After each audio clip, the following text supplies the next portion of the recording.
소리가 안 나요? 소리요? 그게 핸드폰 옛날 걸 썼는데 지금 그래서 그런 것 같아. 이거는 녹음이 저거는 30분이 넘어가도 괜찮더라고. 예, 소리는 여기 나올 것 같아.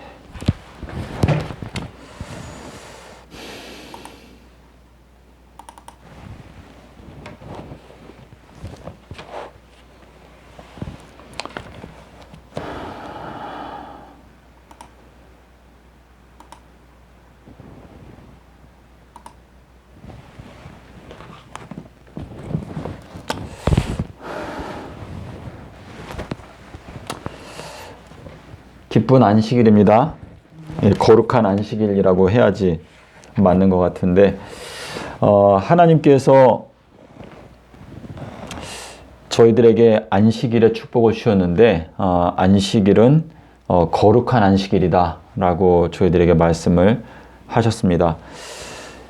이 거룩하다라고 하는 표현이 가데스 바네아, 그러니까 모세가 이스라엘 족속들을 데리고 가나안 접경에 갔을 때 이 정탐꾼을 보냈던 그 장소가 가데스 바네아인데, 그 가데스라고 하는 표현이 거룩이라고 하는 뜻이죠. 저희가 지금 주님의 거룩한 시간에 들어왔습니다. 그래서 오늘 이 시간을 통해서 주님께서 저희들에게 나타내고자 하시는 하나님의 뜻을 저희가 분명히 알게 되었으면 하는 바람입니다. 이 생명나무로 나가는 길, 이거는 저희 모든 인류가 염원하고 있는 것이죠. 그래서 하나님께서 사람을 창조하실 때부터 전도서에 보시면 사람의 마음 가운데 영원한 것을 사모하는 마음을 넣어두셨다라고 말씀을 하셨습니다. 그래서 우리 모든 인간들이 뭐 말로는 빨리 죽고 싶다라고 말하는 경우도 있지만, 우리 모든 인간들이 지금 염원하고 있는 것은 어떻게 하면 영생을 얻을 수 있는가, 그것을 지금 사모하고 있는데, 어떤 과학자들은 유전인자를 노화 유전인자를 연구해서 영생을 얻고자 노력을 하고 있지만, 아담과 하와가 범죄하자마자 자신들이 벌거벗었다는 것을 깨닫고 그 다음에 무화과 나무 잎사귀로 옷을 만들어서 입었습니다. 그런데 그 다음에 하나님께서 그들에게 입혀주셨던 옷은 가죽 옷을 입혀주셨어요. 근데 누가복음 13장에 보시면 하나님께서 포도원에다가 무화과 나무를 심으셨다라고 말씀을 하시죠. 근데 무화과 나무에 와서 3년 동안 열매를 구하고 있는데 열매가 없기 때문에 찍어버려라 라고 말씀을 하시고 있는데, 14만 4천인들의 경우에는 처음 익은 열매다라고 말씀을 하시고 있습니다. 그러니까 이 처음 익은 열매라고 하는 이 14만 4천인에 해당되는 사람들은 처음에 하나님께서 허락하시는 3년의 기간 동안에 열매가 맺히는 사람들에 대해서 낫으로서 그들을 구원하신다 라고 하는 의미인데, 저희 지난주에 대화를 나눴는데 마가복음 4장 29절에 보면 열매가 있게 되면 낫을 된다 라고 말씀을 하시고 있죠. 그런데 열매를 이 낫을 되는 첫 번째 날이 언제이죠? 우리가 추수할 때? 네, 주일 중 첫째 날, 그쵸? 예, 주일 중 첫째 날인데, 신명기 16장 9절에 보시면 이 오순절에 대해서 하나님께서 설명을 하시면서 너희가 곡식에 낫을 되는 첫날부터 얼만큼을 계수하라? 7주일을 계수하라 라고 이렇게 말씀을 하신 것은, 하나님께서는 이 아담과 하와가 범죄한 그 시점부터 지난 이 세월 동안에 추수를 해 오신 것이나 다름이 없죠. 그래서 이 추수하시는 첫날은 일요일인데 예수님께서 첫 열매로 부활하셨기 때문에 아비벌 18일 날 부활을 하셨습니다. 지금 현 기독교단은 대부분이 아비벌 16일 날 부활하셨다라고 착각하고 있는데, 이 구약 성경에 보면은 이 시온이라고 하는 단어가 굉장히 많이 나요. 시온산. 근데 이 시온산이라고 하는 그 단어 자체가 어제도 저희가 공부했지만 헐몬산이다. 근데 헐몬산이라는 것은 하나님께 봉헌하여 드린다라고 하는 뜻인데 모세가 3일길을 간 다음에 우리가 하나님께 제사를 드리겠다. 그건 뭐냐면 3일길을 지나고 나서 우리 자신을 하나님께 봉헌하여 드리겠다라고 하는 의미인데 이 시온이라고 하는 그 단어 자체가 18번째 알파벳을 나타내는 차대라고 하는 단어에다가 요나가 붙어 있습니다. 그래서 이것은 18번째 날짜에 완성되는 비둘기의 도성이다 라고 하는 의미인데 계시록에서 이 거룩한 성 새 예루살렘을 설명할 때 그 모든 성의 모습이 마치 벽옥과 같다라고 하시는 그 말씀과 이 성벽에 12기초석이 있다고 말했죠. 근데 첫 번째 기초석은 벽옥이다. 근데 주님께서 제자들을 부르실 때 첫 번째 제자는 누구라고 말씀하셨죠? 베드로다라고 이렇게 말씀을 하셨어요. 그래서 이 베드로가 예수님께서 베드로에게 내가 너에게 천국의 열쇠를 주겠다라고 말씀을 하셨기 때문에 베드로는 이 천국에 들어갈 수 있는 열쇠를 베드로 전서와 베드로 후서에 기록을 해놨어요. 그래서 우리가 베드로서를 읽을 때 굉장히 관심을 갖고 읽어야 하는데 베드로가 우리한테 뭐라고 말했죠? 사랑하는 자들아. 자, 사랑하는 자들아라는 말을 왜 붙였을까요?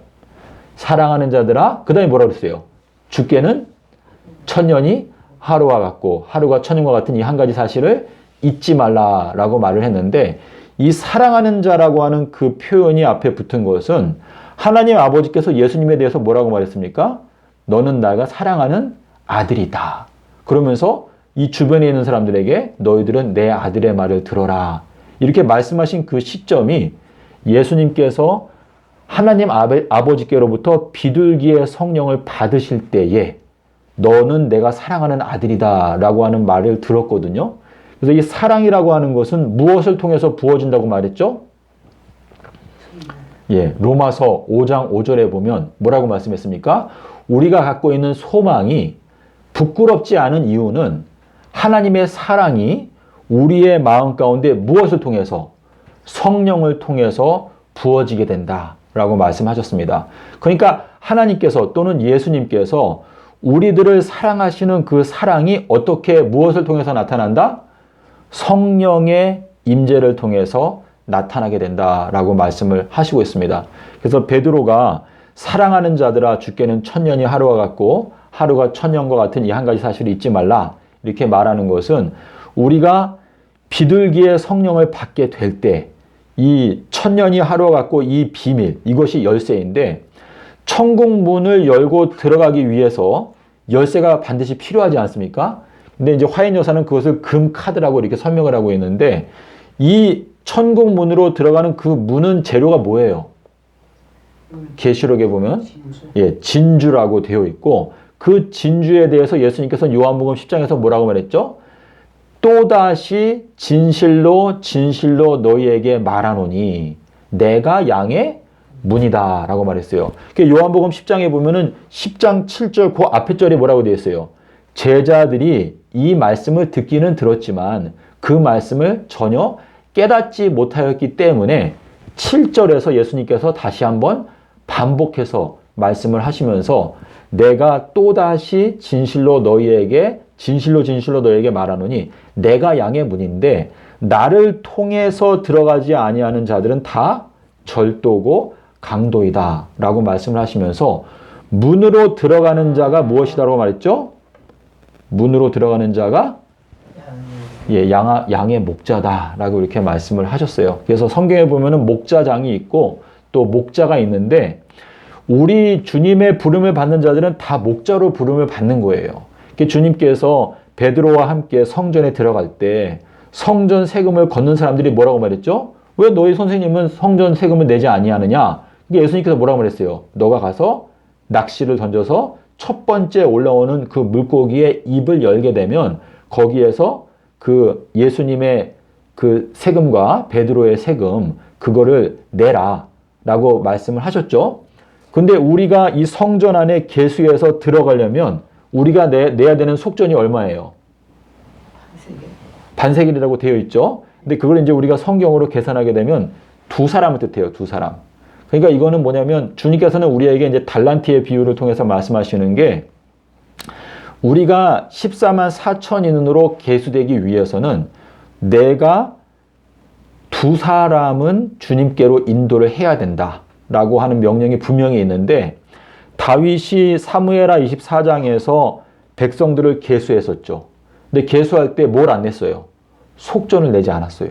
그러니까 하나님께서 다윗에게 진노하셔가지고 어떻게 됐습니까? 3일 동안에 몇 명이 죽었죠? 7만 명이 온역으로 죽임을 당했어요. 근데 이 온역이라고 하는 단어가 다바르, 이 말씀이라고 하는 단어와 같은 단어인데 결국은 이 마지막 시대에 주님께서 온역으로 3분의 1을 죽이겠다. 온역과 기근으로 3분의 1을 죽이겠다라고 이렇게 말씀을 하셨는데 이 온역이 갖고 있는 특징은 하나님의 말씀을 거절하는 자들에게 온역이 온다라고 하는 의미가 여기에 들어 있습니다. 자, 아담과 하와에게 생명나무로 가는 길을 가장 먼저 하나님께서 분명하게 보여주셨거든요. 그래서 창세기 3장에 보면은 무화과 나무 잎으로 옷을 입었다. 자, 근데 무화과라고 하는 단어를 찾아보게 되면 이거는 수고예요, 수고. 수고와 여러 가지 애쓰는 거. 그게 이제 무화과 나무의 잎인데, 수고하고 무거운 짐진 자들아 다 내게로 오라. 내가 너희들에게 쉼을 주겠다라고 하는 그 말씀은 아담과 하와가 무화과 나무 잎으로 자기들의 이걸 가렸지만 예수님께서는 그들에게 완전한 장막, 그러니까 가죽옷을 입혀주셨거든요. 그래서 이 아담과 하와가 범죄했을 때 발견했던 그 생명나무로 나가는 그 길을 우리가 이제 이 마지막 때 깨닫게 되는 것인데 그 생명나무로 가는 길을 어떻게 했어요? 그룹 천사들을 두어서 지키게 하셨는데 무엇과 함께 두셨죠? 두루 도는 화영검이라고 표현하고 있어요.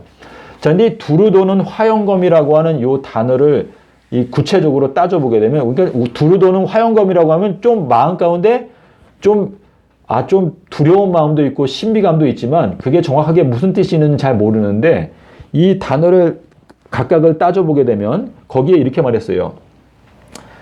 두루 도는 화는 불화자인데 불이라고 되어 있고 그리고 검, 칼이라고 되어 있어요. 그런데 그 맨 앞에 보면은 두루 도는 이라고 하는 이 표현은 창세기 19장 21절에 가면 하나님께서 소돔과 고모라를 엎으실 때라고 되어 있어요. 엎으실 때 또는 멸하실 때라고 되어 있는데 그 멸하신다라고 하는 그 단어가 창세기 3장 24절에 나오는 두루도는이라고 하는 뜻이에요. 두루도는. 그러니까 지금 이 에덴 동산 동편에 그룹 천사들을 두시고 그룹 천사들과 함께 무엇을 두신 거예요? 사람을 멸하시는 불칼을 두셨다라고 하는 뜻이거든요. 그런데 여기에 나오는 이 그룹 천사가 두 번째로 나타나는 곳이 어디냐면 출애굽기 25장에 가면 하나님께서 법궤를 만들 때 어떻게 알아? 법궤의 뚜껑을 만들고 그 위 양쪽 끝에다 뭘 만들어라? 그룹 천사 둘을 만들어라. 그리고 그 그룹 천사가 어디를 내려다보죠? 그 속죄소. 자, 속죄소가 뭐예요? 대속물. 그러니까 우리가 대속죄일 할 때 그 대속이라고 하는 단어가 그 뚜껑의 그 속죄소, 대속이라고 하는 단어인데 이 두 천사가 그 대속물을 내려다보고 있어요. 근데 그 대속물에서 그러니까 그 시은자라고 하는 그 보좌에서 무엇이 흘러나오죠? 여호와의 쉐키나의 영광. 하나님의 그 밝은 그분의 영광이 흘러나오는 것인데 그 에덴 동산 동편에 그룹 천사가 생명나무로 가는 길을 지킨다라고 말씀을 하시고 그리고 거기에 사람을 멸하는 여호와의 불칼이 있다라고 이렇게 말씀하시는 것과 법궤의 그 시은자와 그룹 천사와 거기에서 흘러나오는 쉐키나의 영광 이것이 사실은 같은 쌍을 이루는 것인데 주님께서 이 사람을 멸하시는 그 칼을 어디에다 두셨는가 하면 대속물에 두신 거예요.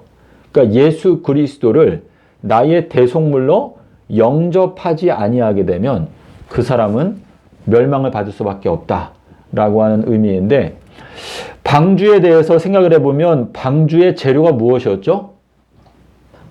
네, 잣나무. 예, 근데 잣나무라고 하는 요 잣나무는 히브리어로 보게 되면 그게 유황이라고 하는 단어랑 같아요.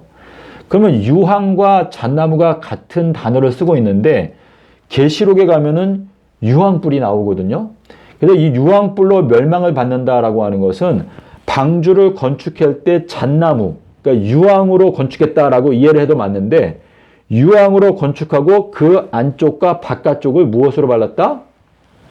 예, 대속물로 발랐다. 역청이 이제 대속물인데 대속물로 발랐다. 그럴 때 우리가 구원을 받는다. 그러니까 이 방주라고 하는 것 자체가 우리 인생들, 죄인들을 멸하는 하나님의 심판의 도구인데, 그 안쪽과 바깥쪽의 역청, 예수 그리스도의 은혜의 그 대속물의 은혜를 바르게 될 때 우리가 구원을 받을 수 있다라고 하는 의미가 되는 것이죠. 그래서 이 구약 성경에 보면 방주가 세 가지가 나온다고 말씀드렸잖아요. 그렇죠? 자, 근데 노아가 방주에 탔던 날짜가 언제예요? 2월 10일 날. 그렇죠? 2월 10일 날 방주에 탔어요. 그래서 이 10이라고 하는 게 왜 중요한가? 시편 92편에 보면 너희들은 시편금으로 여호와를 찬송하라. 또 다른 데는 뭐라고 되냐면 10줄 비파로 하나님을 찬송하라라고 되어져 있어요.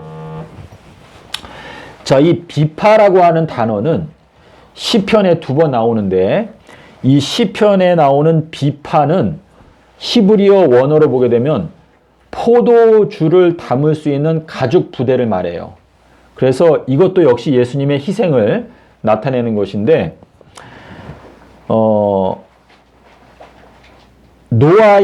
노아가 방주에 들어갔던 날짜도 2월 10일, 그리고 두 번째로는 모세가 갈대 상자에 들어가게 되었고 거기에서 건져냄을 받았어요. 그래서 이 바로의 딸인가요? 바로의 딸 공주가 그 모세라고 이름을 지을 때 물에서 건져내었다라고 하는 뜻으로 이름을 짓게 되었는데, 예수님께서 물에서 올라오신 해가 AD 26년이죠. 그리고 이스라엘 자손이 요단강을 건너서 요단강에서 올라왔던 날짜가 언제예요?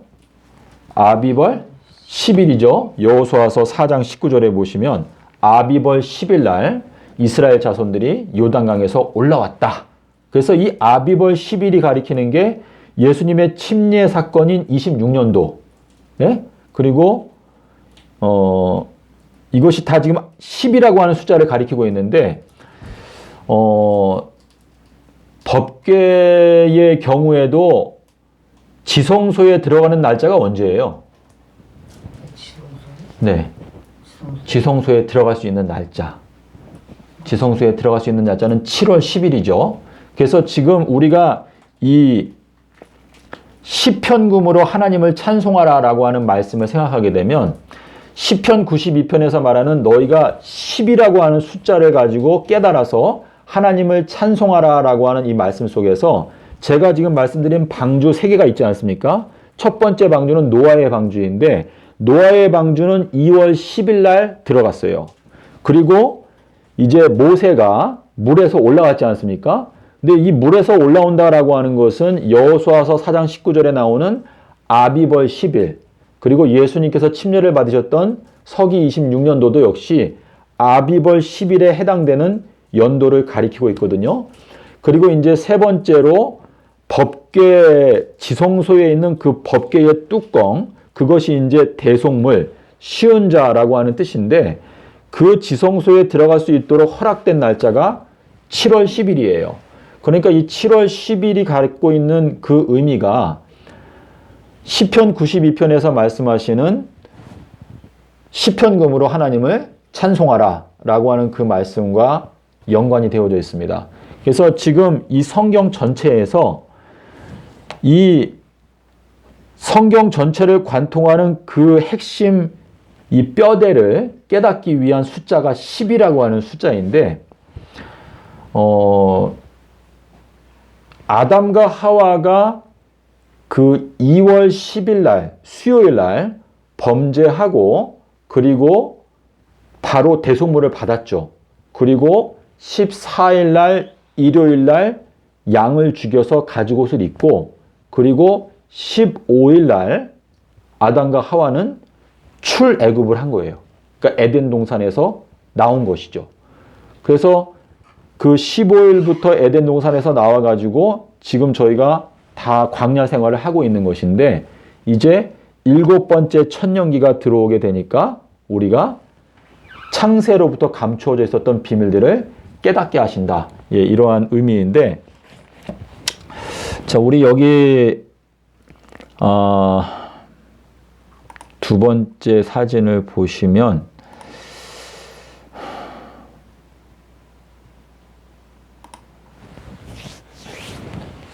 우리 마태복음 24장에 이런 말씀이 있어요. 집사님께서 기억하실 텐데 노아의 날들과 같이 인자의 뭐라 그랬어요? 인자의 임함도 그러하리라. 거기에 이제 파루시아가 나오는데 거기에 나오는 인자가 누구예요, 집사님? 거기에 나오는 인자가 누구예요? 자, 우리 여기 보면 마태복음 24장 이제 지금 요 진리를 깨닫기 위해서 마태복음 24장에 보면 37절에 이렇게 되어 있어요. 노아의 날들과 같이 인자의 임함도 그러하리라 라고 말을 했는데 노아의 홍수가 언제 있었을까요? 네, 몇 년도에?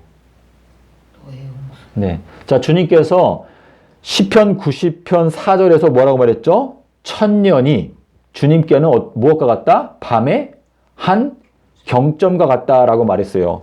자, 그러면 노아의 홍수는 밤 몇 경에 일어났을까요? 몇 경에? 2경에. 예.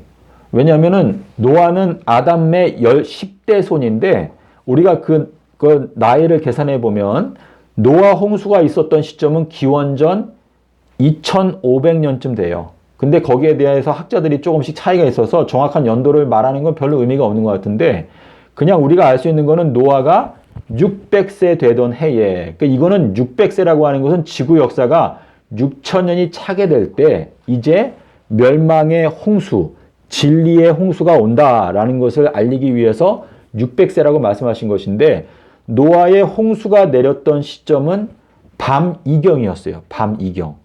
자, 주님께서 너희들이 그 날과 그 시간을 알지 못한다라고 말씀을 하시면서 마태복음 24장과 마태복음 25장에 그 날과 그 시간이라고 하는 표현이 3번 반복되어져서 나와요.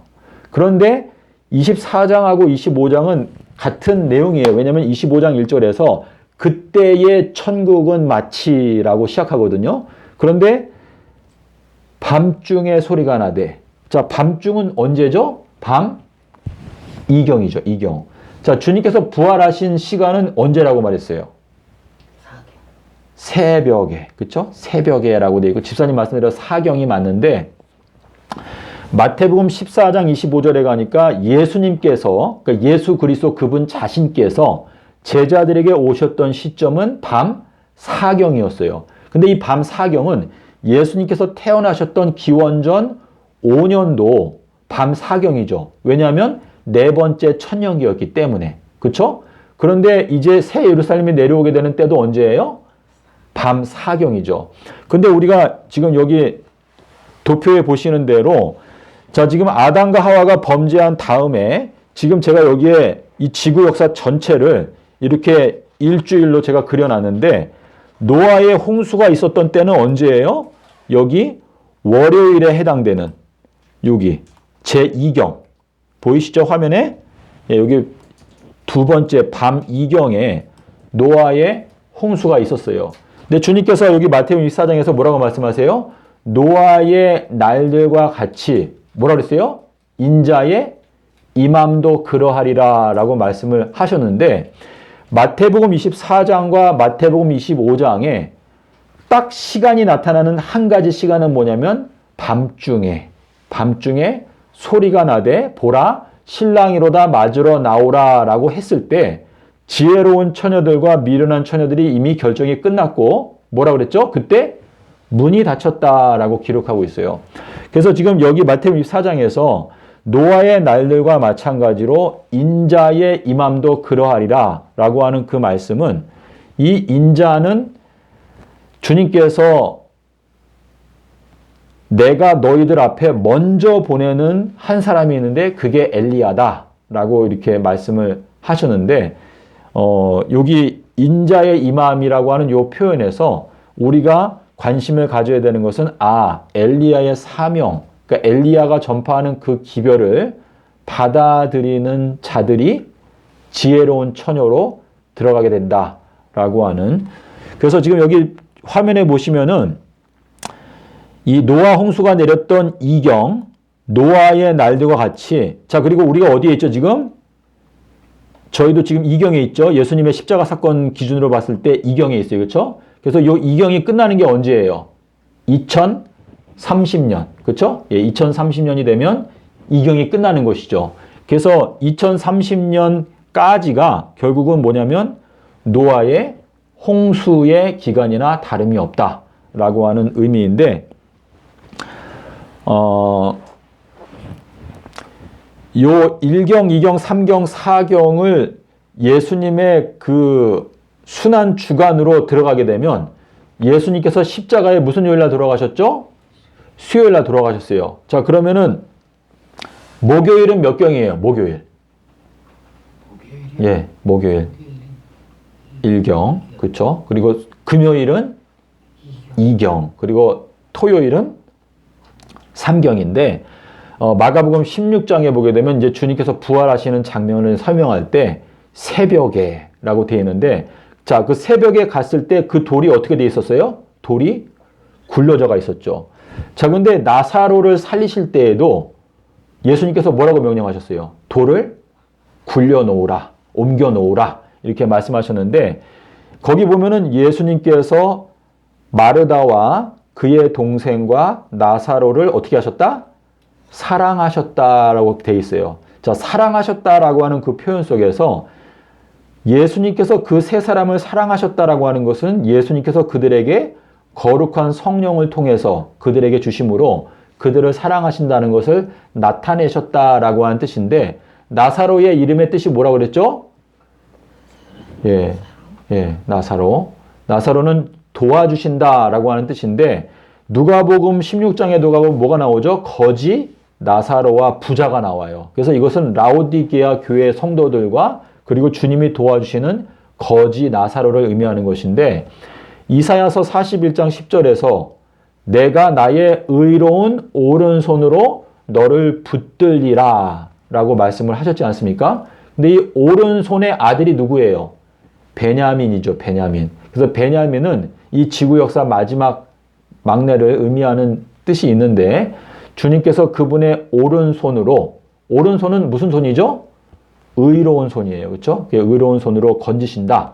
예, 이러한 뜻인데 나사로를 살릴 때에 돌을 굴려놓으라. 그리고 예수님께서 부활하실 때에도 돌이 굴러갔는데 그 돌이 굴러간다라고 하는 단어를 히브리어로 말하면 뭐예요? 굴러가다. 굴러가다. 예. 여호수아서에 보니까 길갈이라고 돼 있죠. 길갈. 근데 길갈이라는 건 뜻이 뭐예요? 애굽의 부끄러운 수치가 이거 뭐예요? 벌거벗은 거. 벌거벗은 그 상태가 굴러갔다. 그러니까 아담과 하와가 어떤 뜻이에요? 무화과 나무 잎으로 옷을 입은 거는 며칠 동안 입었을까요? 10일 날 범죄했죠. 그렇죠? 그리고 11일, 12일, 13일. 3일 동안 예, 저는 그렇게 이해하고 있어요. 그래서 3일 동안 벌거벗고 있다가 14일이 되었을 때 가죽옷을 입었다. 근데 이것이 지금 주님의 십자가 사건이 이 1000년 단위로 해서 역사 속에서 성취가 되었다라고 하는 의미인데 마태복음 28장에 보면은 그 돌을 굴린 거는 누구였어요? 주님께서 보내셨던 번개 모습을 하고 왔던 천사인데 이 번개가 흘러나오는 건 어디예요? 보좌에서 흘러나오는데 그 보좌에서 특별히 어디죠? 시은좌, 속죄소, 대속물. 그러니까 예수님의 그 희생의 그 영광, 거기에서 흘러나오는 그 빛을 가져왔던 천사가 그 돌을 어떻게 한다? 굴려내는데 그 돌이 어떻다고 그랬어요? 심히 크다라고 말했어요. 심히 크다. 그래서 이것은 예수 그리스도의 영광을 나타내는 것인데 주님께서 이 돌을 굴려야 나사로가 부활한다. 근데 나사로는 주님이 도와주시는 사람이지 않습니까? 그래서 주님께서 도와주시는 사람은 주님께서 사랑하시기 때문에 성령을 부어주셔서 그 사람을 건져내신다 라고 하는 의미가 들어있습니다. 자, 집사님께 누가 지금 이 인자에 대해서 인자가 엘리야라고 설명을 하라고 한다면 하실 수 있겠어요? 집사님? 자, 우리 지금 이 인자에 대해서 깨닫기 위해서는 마가복음 9장 12절 13절에는 뭐라고 되어 있죠? 기록된 바 인자에 대해서 기록되어 있는데 그 인자가 많은 고난과 멸시를 받게 될 것이라고 기록이 되어져 있는데 그 기록된 내용 그대로 사람들이 엘리야를 함부로 대우하였다라고 하는 말씀이 있지 않습니까? 그래서 엘리야가 인자에 해당된다라는 것을 말씀하시고 있는데 신약 성경에는 인자가 있는가 하면 인자들이 있어요. 그래서 하나님께서 에스겔도 90번이 넘게 인자라고 부르셨고 또 다니엘에게도 인자라고 부르셨어요. 그래서 우리 마태복음 25장에 가면 인자가 만국을 어떻게 한다고 했어요? 그 앞에 모으고 그 다음에 어떻게 한다고 했어요? 목자가. 자, 목자라고 하는 단어가 거기 왜 있을까요? 목자가 양과 염소를 나누는 것처럼 나눌 것이다 라고 말하고 있는데 주님께서 말씀하시는 목자의 자격이 있는 사람은 누구예요? 양의 문으로 들어가는 자가 양의 목자이다. 근데 이 문이 작아요, 커요? 작죠. 그래서 주님께서는 심지어 바늘구멍이라고 말씀하셨는데 바늘구멍을 통과해서 들어가는 게 뭐죠? 낙타. 근데 이 낙타는 누구를 나타내는가요? 낙타는 침례 요한. 침례 요한은 낙타의 털옷을 입고 있었다라고 이렇게 말씀하셨는데 그 바늘구멍, 바늘이 뭐예요? 바늘, 집사님. 바늘이 신약 성경에 3번 나오죠?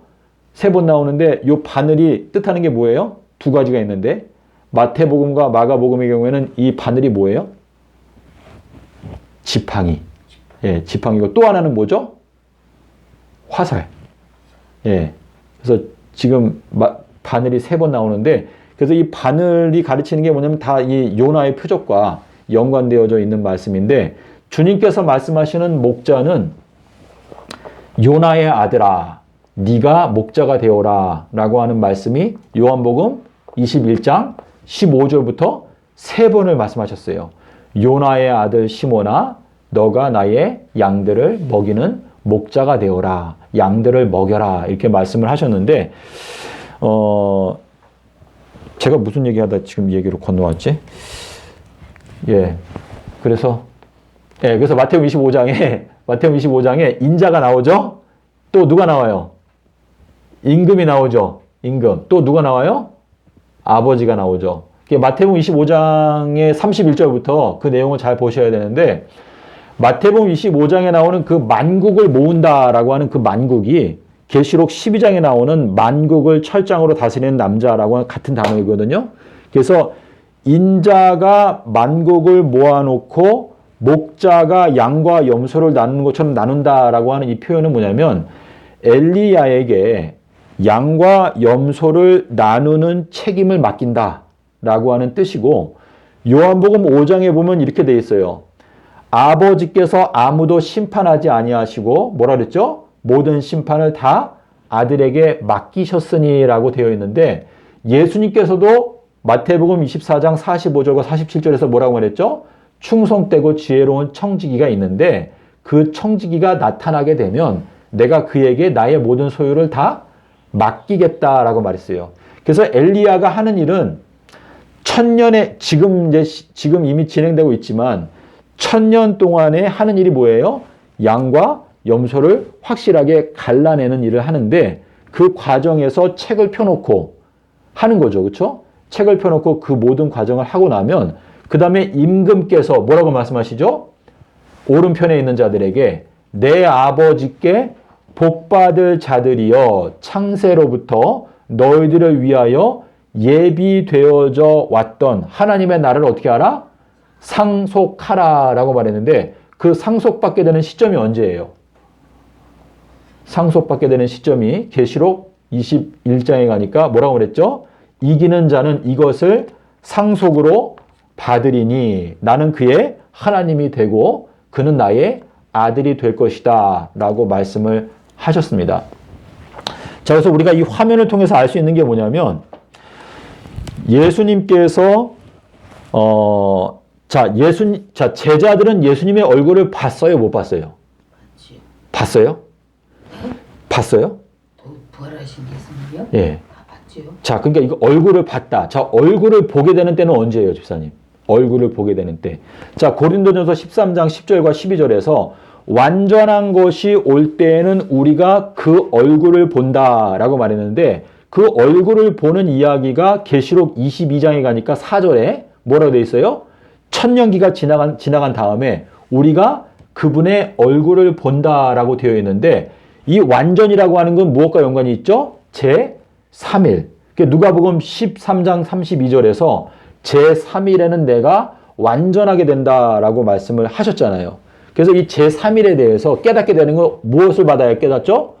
성령을 받아야 깨닫게 되는 것인데 예수님께서 요한복음 14장 7절에서 이렇게 말했어요. 너희가 이제는 그를 보았고 알았느니라 라고 하는 말씀을 하셨잖아요. 그러니까 지금 이 지구 역사, 이건 이제 전체를 말하면 7030년인데 7030년을 반으로 나누어서 예수님의 십자가 사건 이전에 살았던 사람들이 예수님의 얼굴을 보게 된 건 언제예요? 예수님께서 십자가에서 죽으신 기간, 또 성육신하신 기간, 그때 예수님의 얼굴을 본 것이죠.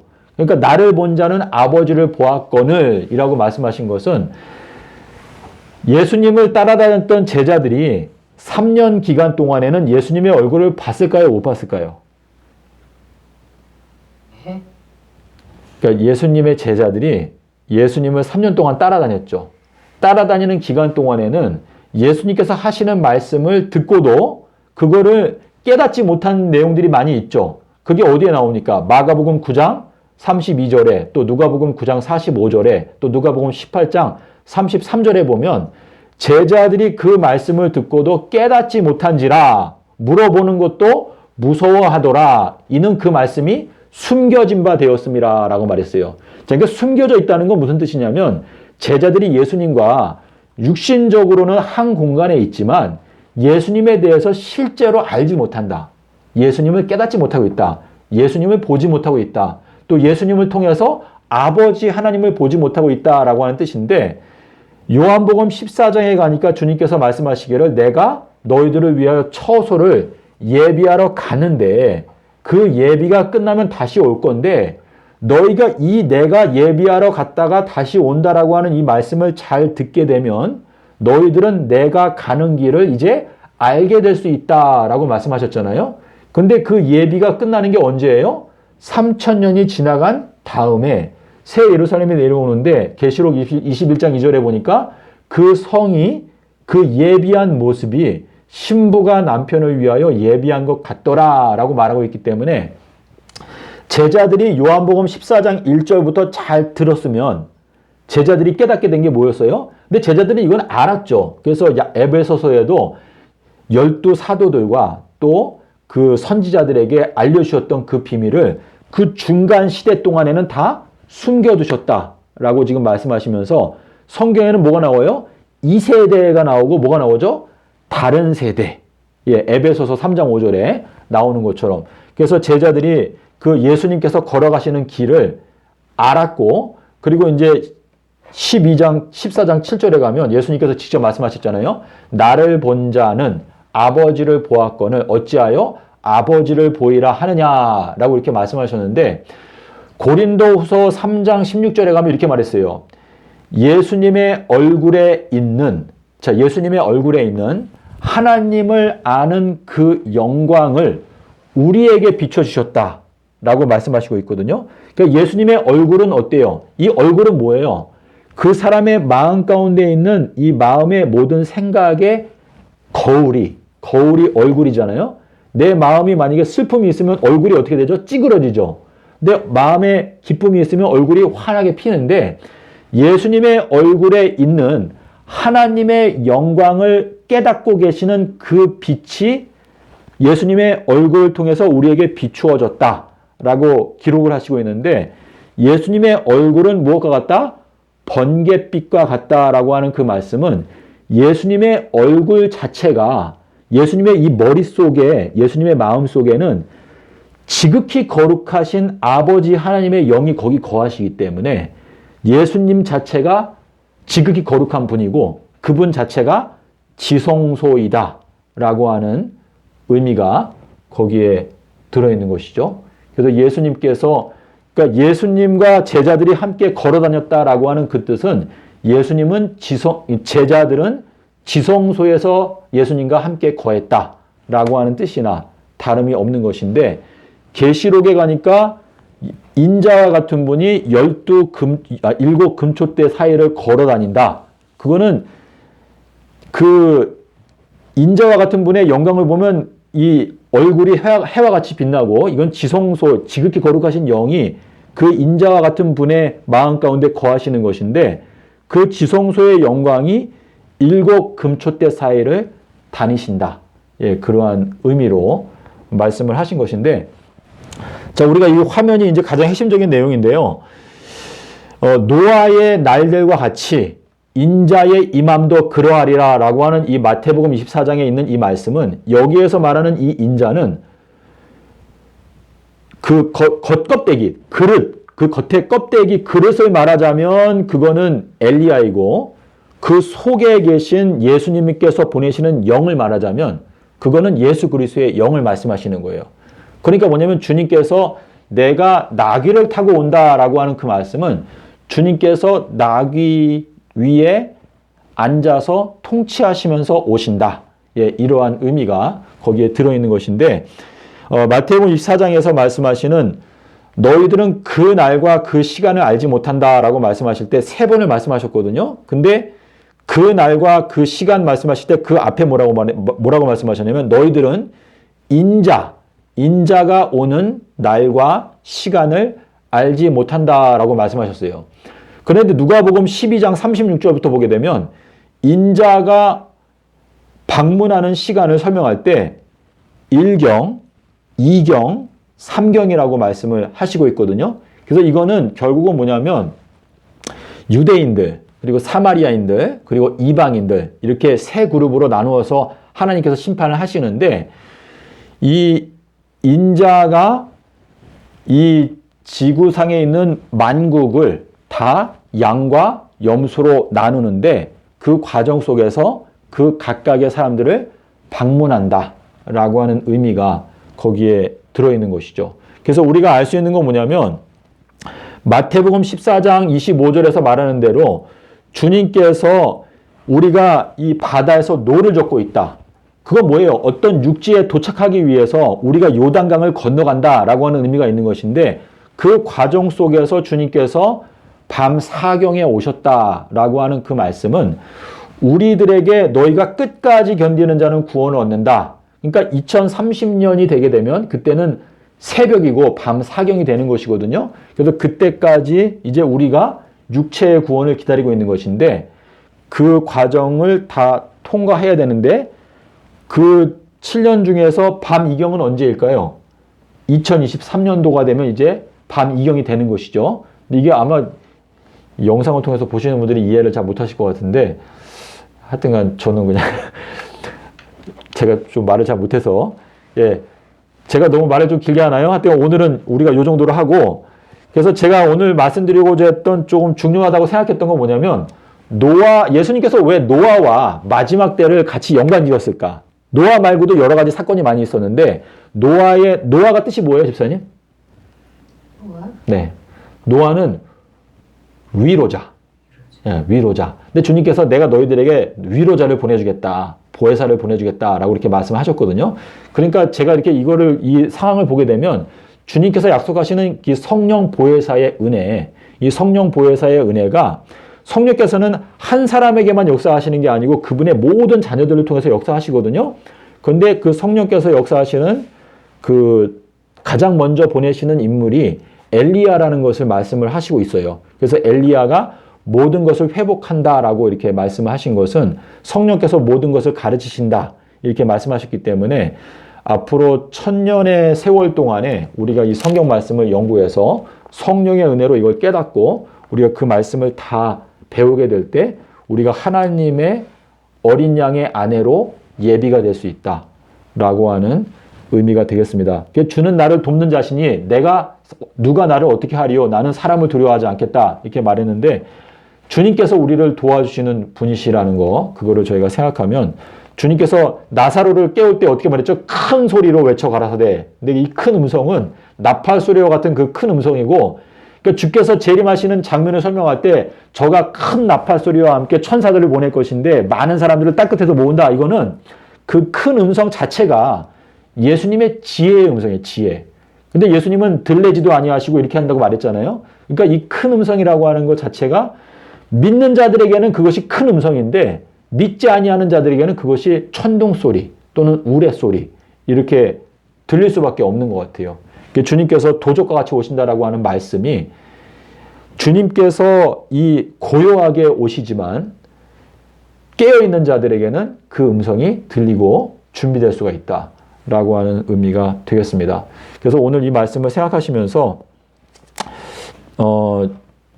하여튼 주의 성령께서 역사하시면 저희들의 마음 가운데 제가 이렇게 말씀을 드리다 보면은 사람들은 뭐 어떤 분은 30%, 어떤 분은 50%, 어떤 분은 80% 이렇게 받아들이겠지만 듣다 보면은 좀 듣기에 의아하신 부분도 있으실 거예요. 근데 그런 부분들은 제쳐놓으시고 하나님께 기도하시면서 계속 살펴본다면 하나님의 그 분명한 나팔 소리를 듣게 되실 거라고 믿습니다. 우리가 이 말씀을 생각하면서 주님을 위해서 함께 연합해서 일하는 저희가 되었으면 좋겠습니다. 감사합니다.